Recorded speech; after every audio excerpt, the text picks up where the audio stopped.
Hello, welcome to Practically Magick. I am your host, Courtney Pearl. Today, I am your healer, and I am going to talk to you about healing through art. I often say to my art students, how you feel about art is how you feel about life. So let's get into it. I have the Everyday Witch Tarot deck that I'm going to pull a card from today.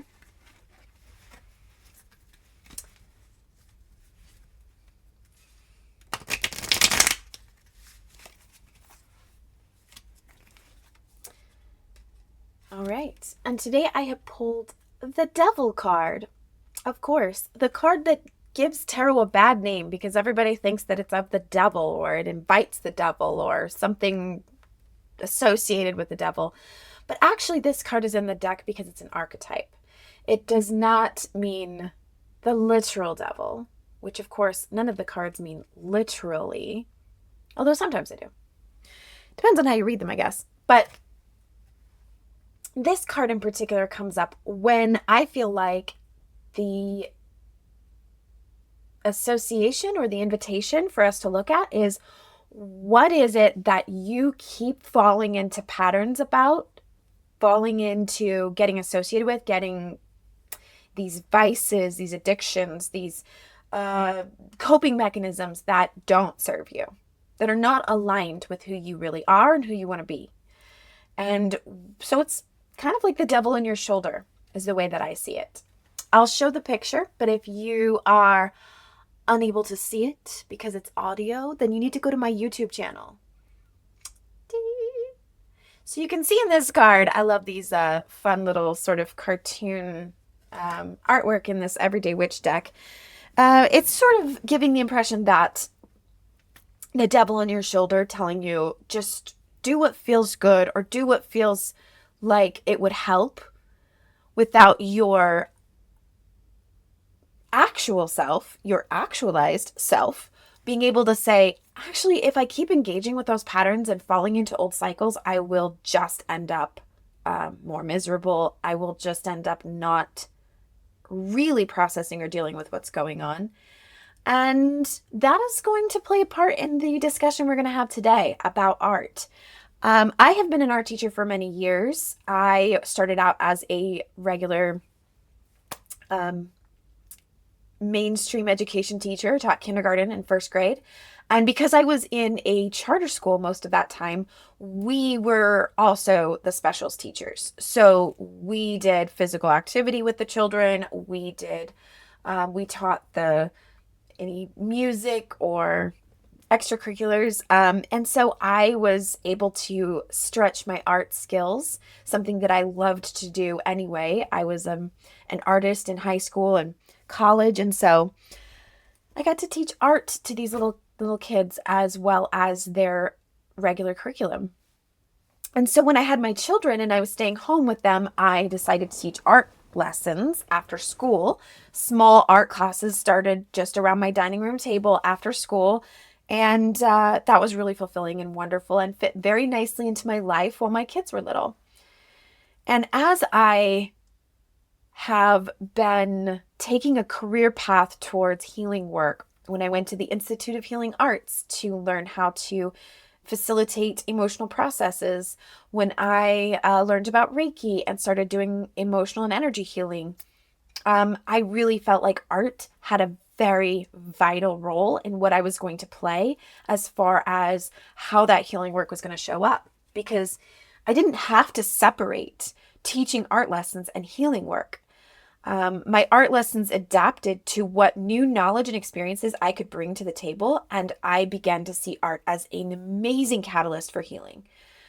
So for example, children who come to me for art lessons, there are many amazing art teachers in our local area. We have some art classes. We have little schools that teach art. And I've met several artists that teach art lessons, watercolor classes, things like that.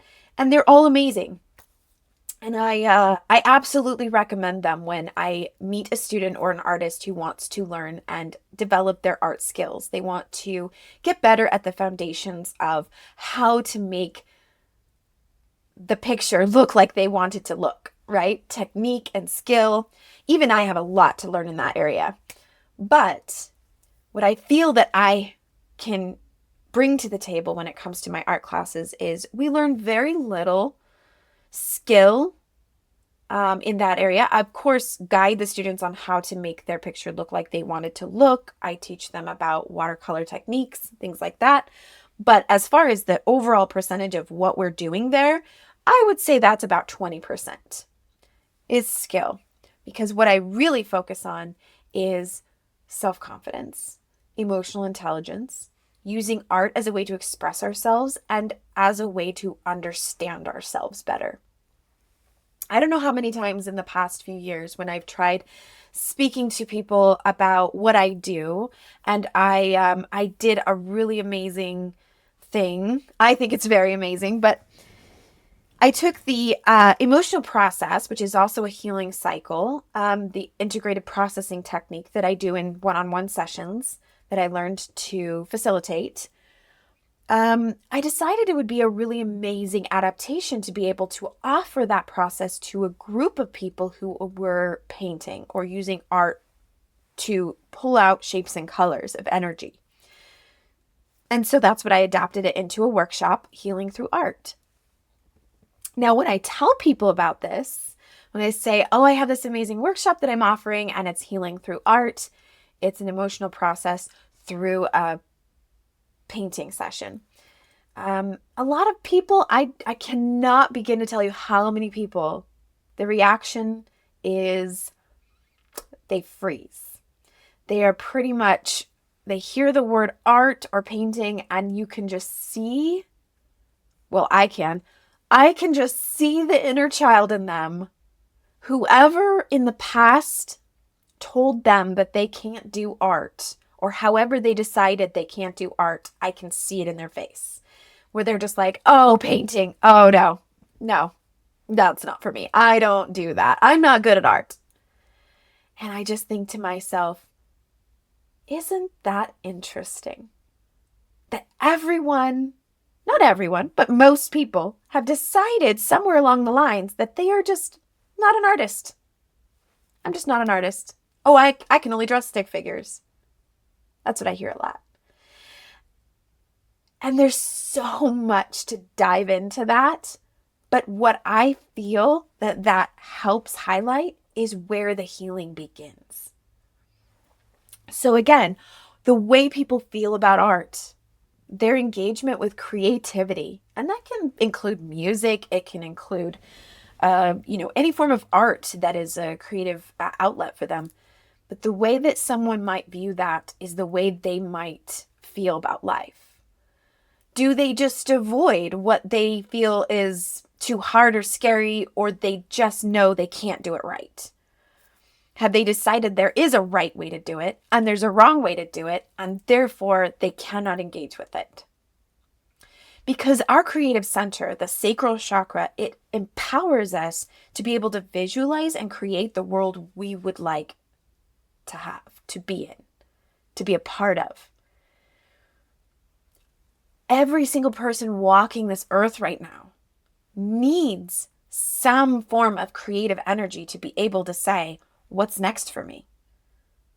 What's the next right thing for me? What am I going to do next?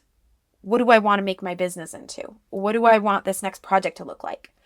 What would my family, my home, my future look like? And so I want to talk about success and failure because it is right around the developmental age of 9 that 9-year-olds begin to decipher what is success and what is failure. And it is so interesting to watch children grow to a point, and it is always around age 9, could be 8, could be 10, could be 11, but around age 9 is when they decide they are not a good artist. I see it time and time again. That is why when I used to teach art lessons, I would take children from age 5 all the way up to 12. And after several years of that, I realized I needed to shift things a little bit because actually 5 to 8-year-olds do not need anybody just to teach them art or to help them understand that they are an artist. 5 to 8-year-olds walk into this world, artists, and they paint and they draw and they color and they create purely on instinct for the most part. And I won't say that totally applies to every small child, but it depends on their experience. And for the most part, I have never had to convince a small child that they're an artist and that they can create art. What I found was that the 9 to 18-year-olds are the ones who, at some point, they're nervous about their art. They start to judge their own art. They start to decide that they are either a success or failure at art, at creation, at what they're making. And that is where I wanted to focus my weekly art lessons.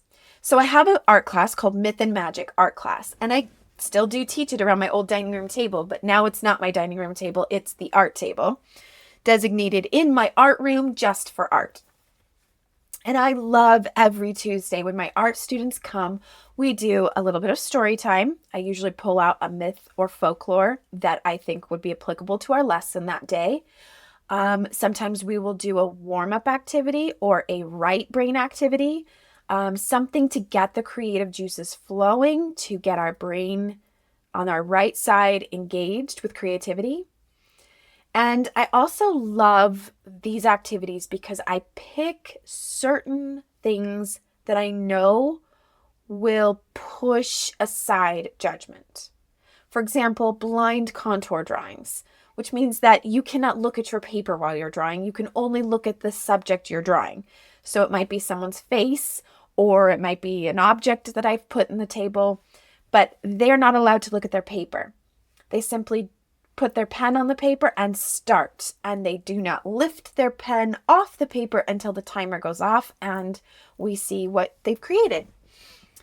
This is an important kind of activity to do for artists because I want the students to understand it's not about the product or it's not about the quality of art that you make. It's teaching yourself to see the world in different ways. So when they are keeping their eyes trained on their subject, they are focusing on being observant and following the lines and shapes of the subject in front of them, rather than, I need to make sure my paper is correct. I'm using air quotes in case you can't see me. Correct. I am trying to shove aside some of those ideas that there is a correct way to do art and there's a not correct way to do art. I know the art world and those that market art and those that have galleries, they would have opinions on what is the right way to do art and what's the wrong way to do art. But I am a healer. So my opinions are there is no right or wrong way to do it. And one of the ways I teach this to children and to adults when I do my healing through art workshops is, have you ever been walking or hiking out in nature? You're on a trail, you're in the mountains, you're in the woods, you're wherever, and you come upon a tree that looks interesting to you. You just happen to notice it more than the other trees around you. And you just go, oh, look at this tree. Do you judge the tree for looking or being wrong? Or do you just say, that's a beautiful tree. That's a tree. It's a wonderful tree. It is what it is. It's a crooked tree. It's a windy, bendy tree. It's a very straight tree. Whatever. It's a tree. Do we judge the tree? No, because it's a natural occurrence. It grew from the ground and it survived however it needed to survive. Perhaps it needed to bend and twist to get through rocks and boulders as it was growing, and therefore it's a little bent and sideways and whatever. But the tree is not and will never be wrong. And I try to help students engaging with art to understand their artwork in that way. It's not wrong. It just is, right? And we learn so much about ourselves in that struggle, in the battle of, oh, this picture I'm working on doesn't look like I wanted it to look. I want to throw it away and start over. I have a few students right now that struggle with this. And so I pulled out a book that my dear friend, Alicia Hensley, look up Alicia Hensley, who does design work. She and I were hosting a Daybreak Network meeting, and she brought this book up, The Book of Mistakes.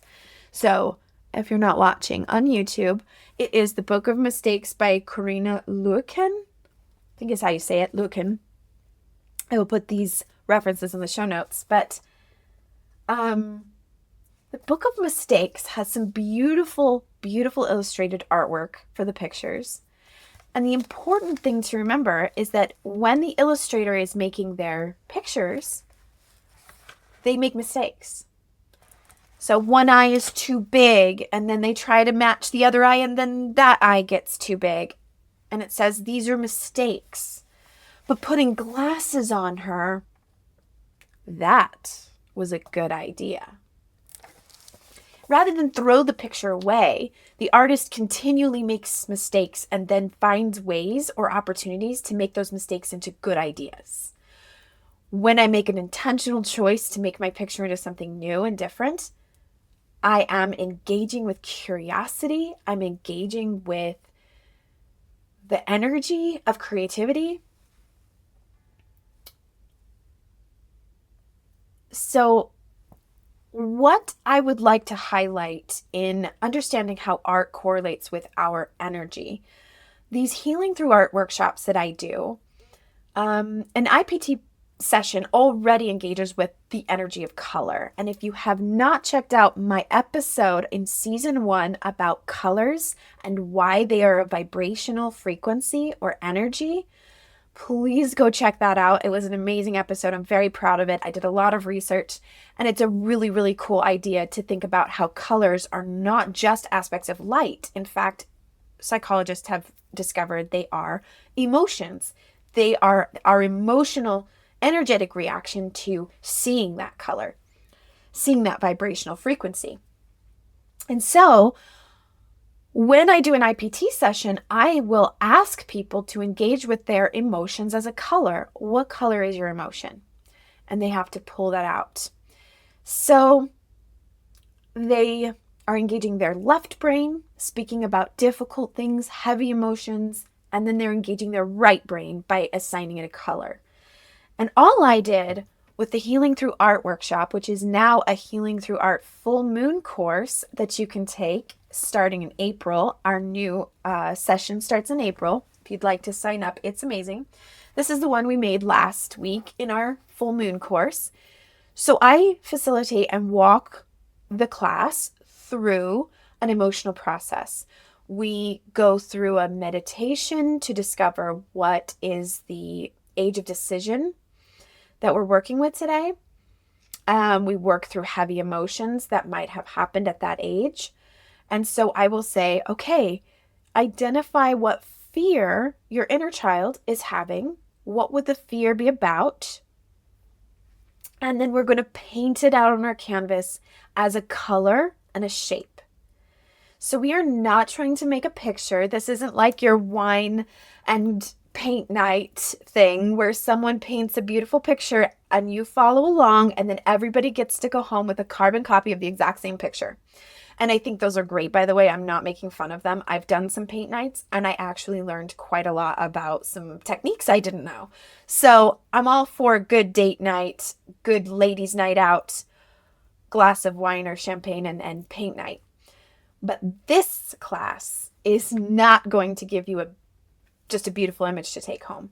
This class is going to give you a painting specifically of your struggle and replace it with positive energy. So this is one that I started out with. This is one I did for myself. When I started the painting, I was painting out fear as this green triangle. I was painting out, I am embarrassed. These all represent heavy energies in blue, in purple, in orange, and in the shapes that I felt that they needed to be. So we spend a little time on this and then we journal and we go through an entire cycle of healing, just like the Avalonian cycles of healing in Jenna Talendry's book. It's the same process. It's the same cycles. We identify what is it that our inner child needed and how did they get that need met? It's a powerful experience, but it's very powerful because you are the one guiding yourself through it. And you are having zero judgment or expectation on what the painting is going to look like. I had no idea what this was going to look like. This is what my painting ended up looking like.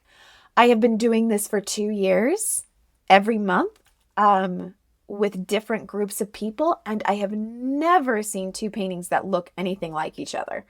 Everybody's painting and experience is their own. Every single person who comes into my class is an artist. So we do this, and then at the end, to replace it, we might choose to turn it upside down. We might choose to draw with our Sharpie markers over it and make it into a new image that is the gift we're receiving at the end of our healing process. We can take that home and paint over it. This next painting I'm going to show you, this started out as a healing through art painting. Underneath it was all the shapes and colors that I wanted to represent what I was feeling at the time. And then after I did that, I started using that same canvas as a background for a painting that I was inspired to create. So this is a famous photograph about the Great Depression, and I decided to paint the woman in the photograph because it was meaningful to me at one point in my life. And I used a lot of colors. As I said before, it's not about having the skill to paint something like that. That's something I decided to do with it. But I want people to engage with art and creativity in a way that heals. When I was a kid, I was taking piano lessons, and it was I was talked into it, like lots of kids take piano lessons. You should take piano lessons. And I struggled so much because I didn't have a lot of self-confidence, and I was very hard on myself. And honestly, making mistakes in a song as I'm trying to play the song as perfectly as I can was too much for me. I got into self-harm and just really low self-esteem. And piano didn't cause that. It was what's the word? It was a catalyst for that to act out in my life. And so I regret that it happened that way. But I didn't have a teacher telling me that the mistakes are part of the learning. I thought I should be better at this. I should be able to play this song without mistakes. And I would play the songs over and over, but I would get to the mistake and I would stop playing. I would get mad, frustrated, angry, and I would start the song over. As an adult, I talked to another piano teacher who's very good at her job, and she said, "Oh, I always teach my students not to stop when they make a mistake. I teach them to keep going, to play through the mistakes, make the mistakes, and just keep playing anyway." I cannot even begin to tell you how that understanding, that way of seeing it, healed a part of my inner child, to know that it could have been different. And I could have seen myself as a piano player, someone who is good at piano, if I had kept going. I thought, I understand how to make mistakes in art. I know how to draw something wrong and then make something out of that. So I preferred art lessons, and I went that route instead. I convinced my parents that piano was not for me. But I think that in every creative way that we can engage creatively with something that allows us to work through those parts that are triggering. And I teach my students that colors are energy. You can move that energy out of the body through the paint and through the colors that you choose to paint out. And it should feel good. It shouldn't feel frustrating. It shouldn't feel triggering after a while. You should be able to look at the artwork that you've created and say, well, that turned out different than I thought. Or that turned out exactly like I thought. Or I'm an artist because I do art. It doesn't have to be good, and it doesn't have to be anyone else's standards of good. It just has to be art. And if I create it, that makes me an artist. So when people say to me, "Oh, I'm not an artist," it's very difficult for me not to react with, "Why do you think that about yourself? When did you come to that decision? And is there anything that we can do about that now?" Because I think there is. I also love to engage with my students and talking about authenticity, that when a painting is showing up or a drawing is showing up authentically, when you are in your most authentic state of mind and being, there is a way to tell if you are engaging in that authenticity or if you are not. And I like to say that everything starts with the letter C. If you know that you are in your most authentic self, you will be calm. You will be connected. Now that could be connected to source or earth or creative energy. That's what connected means. You are curious. So this is the opposite of judgment. I'm not going to say that's wrong, that's bad, I'm not good at this. The devil on your shoulder who is telling you you're not good at it. That's where the devil card comes into our episode today. I'm not good at this. I don't know what I'm doing. Everyone else is better than me. All that. If you are not engaging in judgment, you have curiosity instead. I am curious what will happen if I do this. I'm curious why you chose to do that way. I am curious, not judgmental. You are compassionate. Compassionate. Oh my gosh, this is a big one. You have to be compassionate. Compassionate towards yourself and others. If someone else tells you your art is terrible or that you're no good at it, I didn't know that was a dog. That didn't look anything like a dog. Have compassion for them because they may not understand what art is and how to engage with it. Have compassion for yourself in moments when you feel like I'm creating something and it's not going well. It's not working. I made a mistake. I put the wrong color in the wrong places. I drew it too big. I drew it too small. Whatever it is. That voice inside that says, I'm no good at this. I'm not an artist. Compassion for yourself. Compassion for people that would judge you and say, you know what? Maybe my picture doesn't look like a dog and she doesn't think it looks like a dog. But I'm also not going to be done with it. I'm going to keep creating. And that's the other C word, creation, creative. When you are in a creative mode, you are in your authentic self. Oh, hello there. I'm just interjecting in this episode real quick to let you know that I, Practically Magick, Courtney Pearl, am going to have our own YouTube channel. So far, we've been posting episodes on the Ride the Wave Media channel on YouTube, but I am now getting my own Practically Magick channel. So if you've already liked and subscribed to this show, please make sure that you head on over to my own channel, and more episodes from season 1 and season 2 will be added there, where you can watch and get all of the magic in your life that you're looking for. So head on over there, like and subscribe, and please share your favorite episodes with your friends and people that need a little magic in their lives. I'll see you there. Hello, welcome back. We were discussing the C's of how to tell if you are in your most authentic state.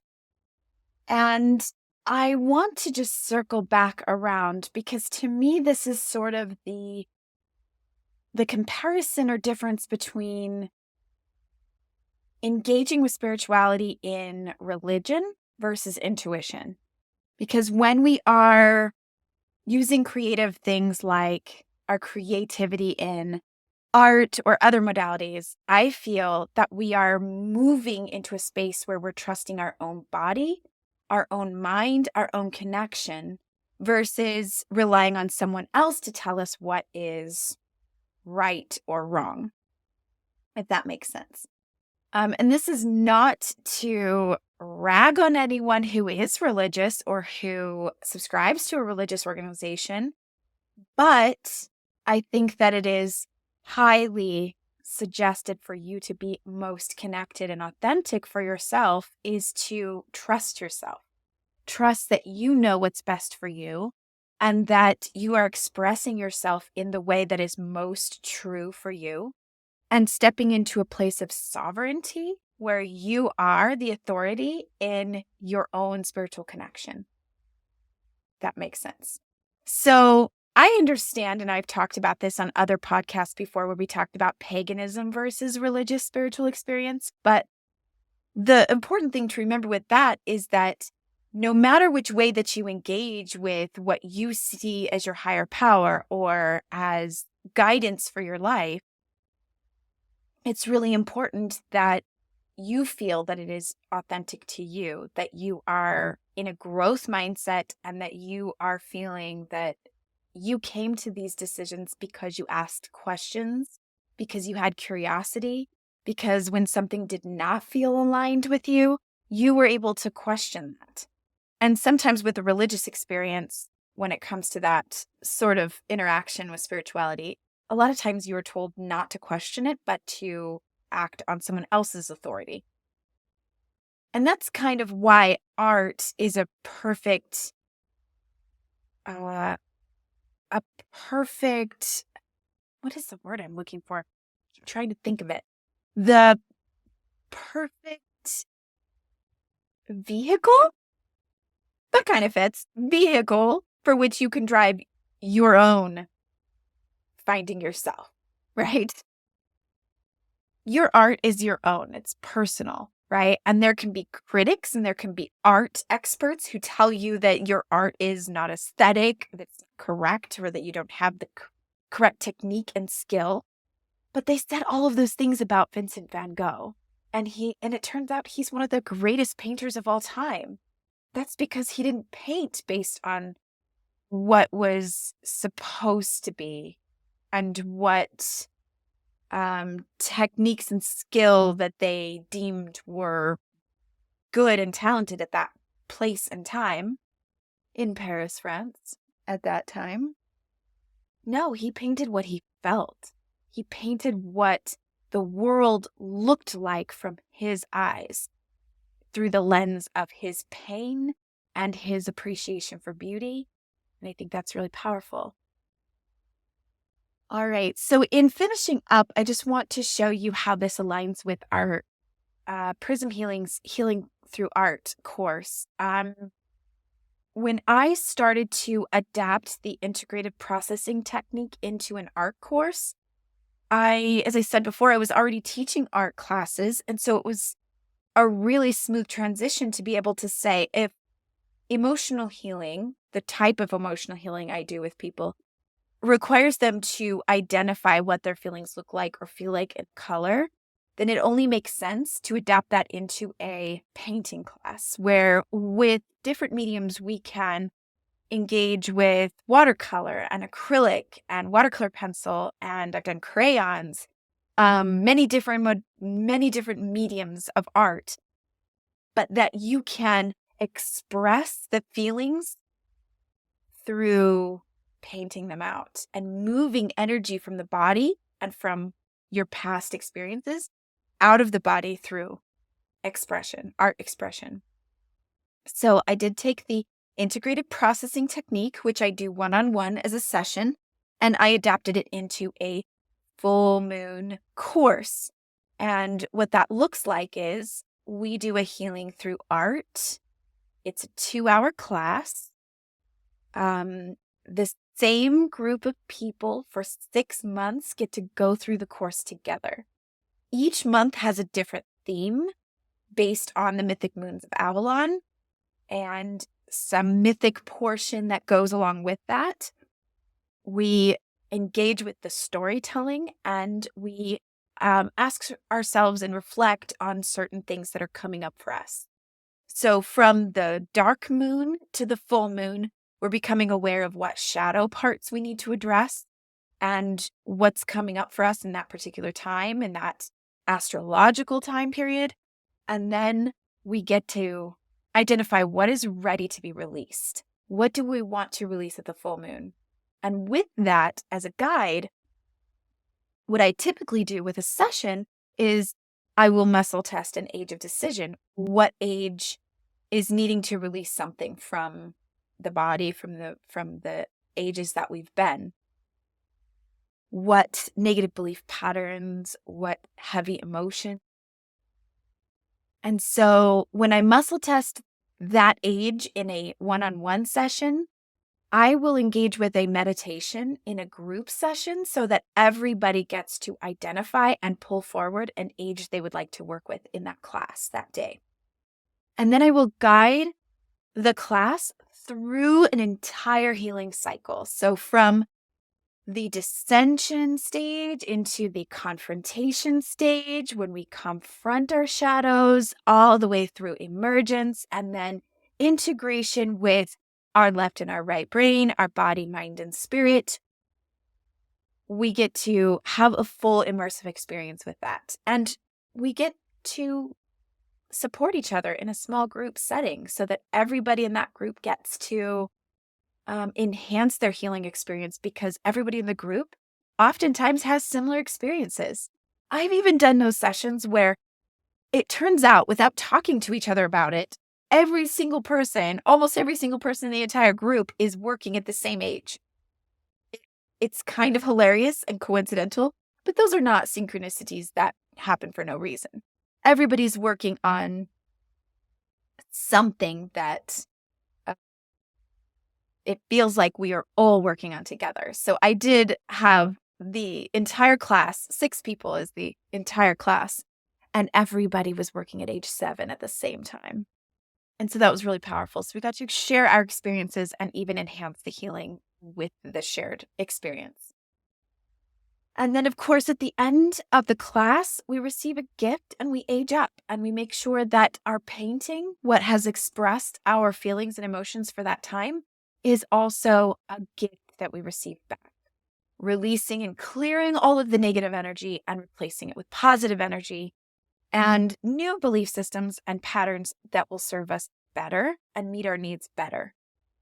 It is an incredible workshop. So if you live locally and you would like to try this workshop that I have going on, it's going to start again in April. So it will go every month, right before, during, or immediately after the full moon is how I've set up the classes. So it will be within a few days of the full moon or before the full moon, so that you're getting ready for the release. And I also have a group during the class as we're going along that gets to talk about things together in a very intimate and supportive setting. So everyone in the class will get an opportunity to be a part of that GroupMe. And then each week I post reflection questions, journal questions, discussion questions that have to do with the phase of the moon each week, taking us through the cycles of healing throughout the entire month, as well as that same cycle that happens in the 2 hours we are in class. So larger cycles and smaller cycles, because that's what healing is. It's all about these cycles and following the flow of those cycles of our bodies and learning how to integrate them into our lives. So if that sounds like something you'd be interested in, remember when I confront you about these healing through art classes that I teach, just know that I am not asking you to join an art class. I am asking you to engage with art as a healing session, as a healing opportunity. So that is what I have offered coming up in April. You can check out that on my website. We'll be on www.prism-healing.com is where I will have all of my upcoming events. I have a My Body, My Dance party coming up. I am just releasing tickets today, the day I'm recording this, not the day I'm releasing it. So by the time this is released, it will already be up. So go check that out. We have a limited tickets that we can sell. It's going to be a pretty fun and amazing, but also kind of small dance party. So only 80 tickets will be sold. And that sounds like a lot, but it's kind of small for a dance party, I guess. So you can check that out on my website. That will be available to purchase. So if you are local and you would like to engage with some of those things that I have going on. If you are not local, I do have a couple of online classes that I'll be releasing on my website. So stay tuned for my rituals and spells class coming up and an altars, creating sacred spaces class that you can take over Zoom. They will be online. So anyone from anywhere in the world can hop on. And those will not, at this moment in time, be recorded and released. So you will want to be on the class live to get in on that. And it's only $10. So very affordable for anyone who would like to join us. So you can check those out. And if you want to follow me to get reminders about those events, you can follow me on Instagram at Prism_Healing. I am on TikTok at Prism Healing. And I am on Facebook at Courtney Pearl's Prism Healing. So find me in all of those places. And for my podcast, do not forget to like, subscribe, follow, and share any episodes that are meaningful to you. If you happen to pop on any of my social media, please send me a private message letting me know that you heard about me from the podcast, because I may have something extra special for you if you do. So message me. I would love to engage with my audience and see you on there. And for now, until next time, go make magic, witches and wizards.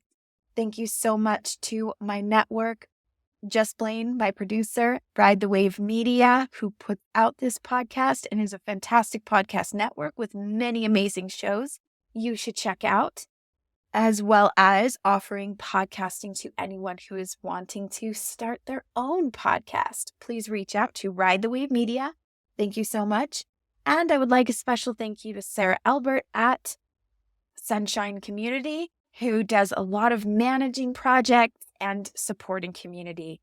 So a special shout out and thank you to the Daybreak Network, which I am a part of and have been very blessed and grateful for. Thank you so much, Daybreak community, and I will see you next time.